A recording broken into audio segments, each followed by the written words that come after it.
Hi అండి. నమస్తే. Welcome to our channel. మేము తిరుపతి వెళ్ళినప్పుడు ఒంటిమిట్ట ఒకటే కాకుండా తిరుత్తణి అని సుబ్రహ్మణ్య స్వామి టెంపుల్‌కి కూడా వెళ్ళామండి. మేము తిరుత్తణి వెళ్ళడం ఇదే ఫస్ట్ టైమ్ అనమాట. సో, ఎప్పుడు వెళ్దాం వెళ్దాం అనుకుంటున్నా అవ్వట్లేదు. ఈసారి కొంచెం లేజర్‌గానే పెట్టుకొని తిరుత్తణి, ఒంటిమిట్ట క్షేత్రాలనైతే మేము దర్శనం చేసుకున్నాము.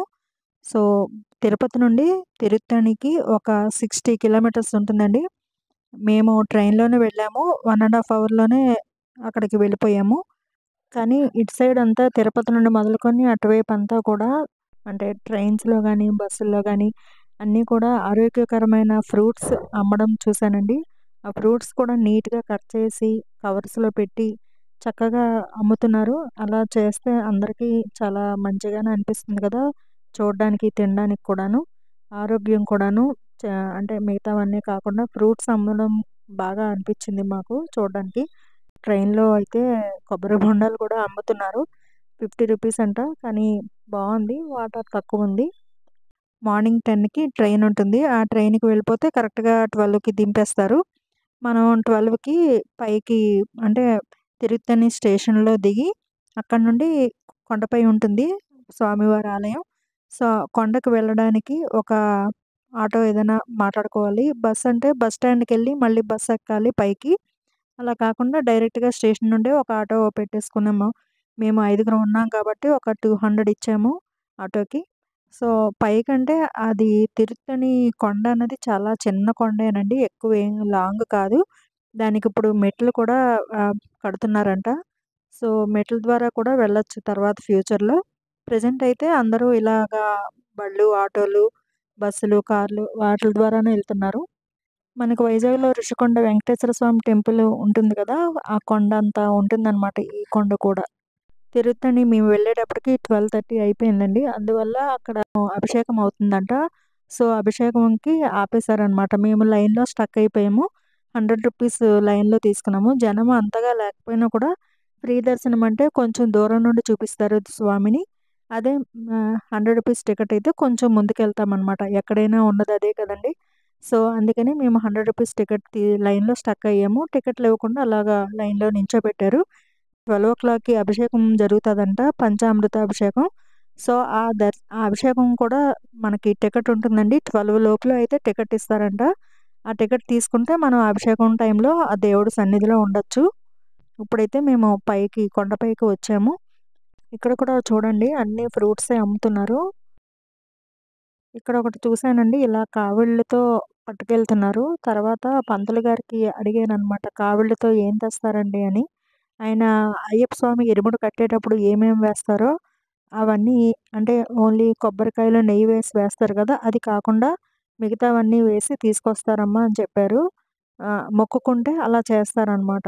సో, చాలామంది అలా కావిళ్ళు తీసుకొనొచ్చారు. ఒకవైపు అంటే పళ్ళు, పూలు, పువ్వుల దండ, కొబ్బరికాయలు, అరటిపళ్ళు, పసుపు, కుంకుమ, ఇంకొక వైపు పెద్ద పూలదండ ఏదో అని చెప్పారు.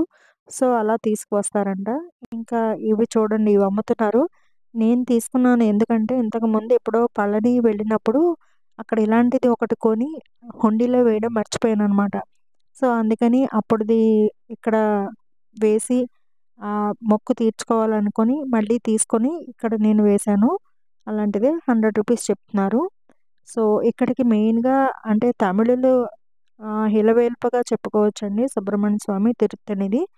తమిళులందరికీ ఎక్కువగా అందరూ సుబ్రహ్మణ్య స్వామిని పూజిస్తారు గదా! అందులో వాళ్ళ ఇంటి దైవంగా కూడా ఈ తిరుత్తణి సుబ్రహ్మణ్య స్వామిని పూజిస్తారు. సో, ఎదురుగుండా కనిపిస్తుంది ఫ్రీ అన్నదానం అండి. సో, అన్నదానంకి అప్పటి నుండే లైన్ కట్టడం స్టార్ట్ చేశారు. ఒక 80 మందిని మాత్రమే పంపిస్తూ ఉంటారంట ఒక ట్రిప్‌కి. సో, 80 మంది అయిపోయి భోంచేసొచ్చాక మళ్ళీ ఇంకొక 80 మందిని వదులుతారు. అలా అన్నమాట. సో, మేము వెళ్ళొచ్చే వరకు కూడా ఉంది. ఈ ఎదురుగుండా కనిపిస్తుంది ఫ్రీ లైను. మేము ఇటువైపు నించున్నాము. ఇప్పుడు బుకింగ్ స్టార్ట్ అయింది. సో, లోపలికి వెళ్ళామండి. ఖాళీగానే ఉంది. చాలా పెద్ద టెంపుల్సే కదా! తమిళనాడులో ఉండేది. సో, ఫ్రీ లేని వాళ్ళు అలా వస్తున్నారు. మేము రూ. 100 టికెట్ వాళ్ళు ఇలా వెళ్ళాము. లోపల ఫస్ట్ మనకి వల్లీ దేవి కనిపిస్తుంది టెంపులు. తర్వాత మధ్యలో సుబ్రహ్మణ్య స్వామి, ఇంకా తర్వాత దేవసేన అమ్మవారు కనిపిస్తారు. ముగ్గురికి 3 వేరే వేరేగా ఉంటాయన్నమాట. సో, చాలా చాలా బావుందండి. చూడడానికి అమ్మవారి దర్శనాలు, సుబ్రహ్మణ్య స్వామి దర్శనం చాలా ఫ్రీగా బాగా అయింది మాకు. ఇంకా అక్కడ జనం లేకపోబట్టి కొంచెం సేపు నించున్నాం కూడాను. చాలా బాగా అనిపిచ్చింది. అక్కడ పంతులు గారిని కావిడి గురించి అడిగినప్పుడు, ఇలా వైజాగ్ నుండి వచ్చామండి. మాకు ఫస్ట్ టైము ఏమి తెలీదు. ఏం చేస్తారు ఇలాగా అని అడిగితే, ఆయన అన్నీ వివరంగా చెప్పి, మళ్ళీ ఇంకొకసారి వెనక్కి పంపించారు. దర్శనం చేసుకోండమ్మా మళ్ళీ అని. సో, అలా మళ్ళీ 2 సార్లు దర్శనం చేసుకొని, ఇంకా బయటికి వచ్చాము. ఈ పెద్ద గోపురం ఏంటో మరి సెపరేట్‌గా అనిపిచ్చింది మాకు వస్తున్నప్పుడు దారిలో చూస్తున్నప్పుడే. అంటే కొత్తగా కట్టినట్టున్నారు. ఇంకా అక్కడి నుండి స్టెప్స్ పెడతారనుకుంటా కిందకి. సో, గోపురం చాలా పెద్దవే కడుతుంటారు కదా! ఇక్కడ కూడాను. చాలా బావుంది చూడడానికి.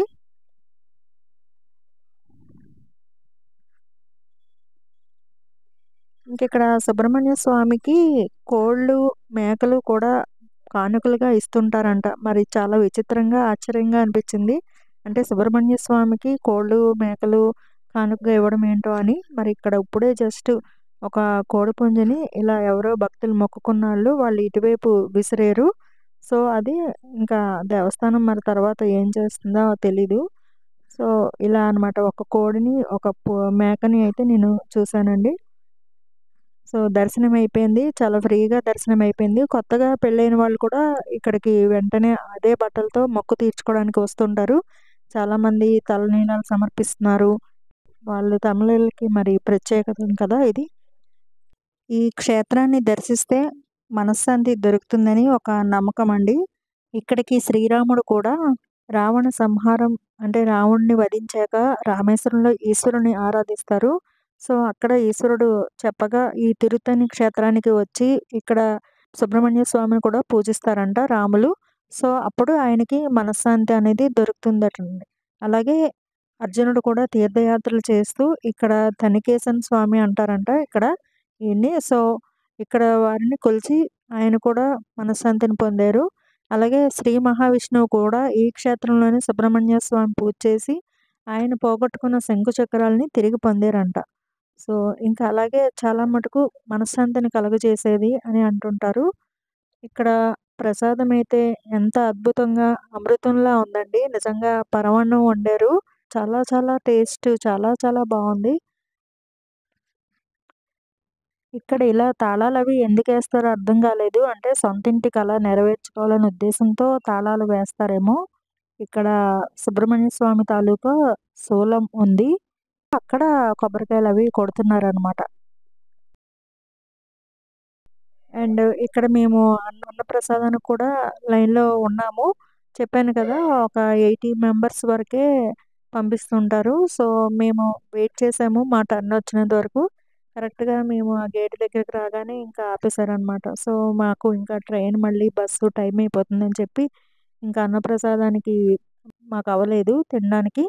సో, వెంటనే మేము మళ్ళీ కిందకి వచ్చేసామనమాట. అక్కడికి ఏదైనా ఒక పుణ్యక్షేత్రానికి వెళ్ళామంటే అక్కడికి సంబంధించింది ఏదైనా కొనకపోతే మనము ఉండలేం కదా! సో, అలాగా కొంచెం షాపింగ్ చేసి ప్రసాదమే కొనుక్కొని తిని తిరిగి మేము కాంప్లెక్స్‌కొచ్చాము. ఇంకా ట్రైన్ కాకుండా ట్రైన్ అంటే మళ్ళీ ఈవినింగ్ వరకు లేదు 6 వరకును.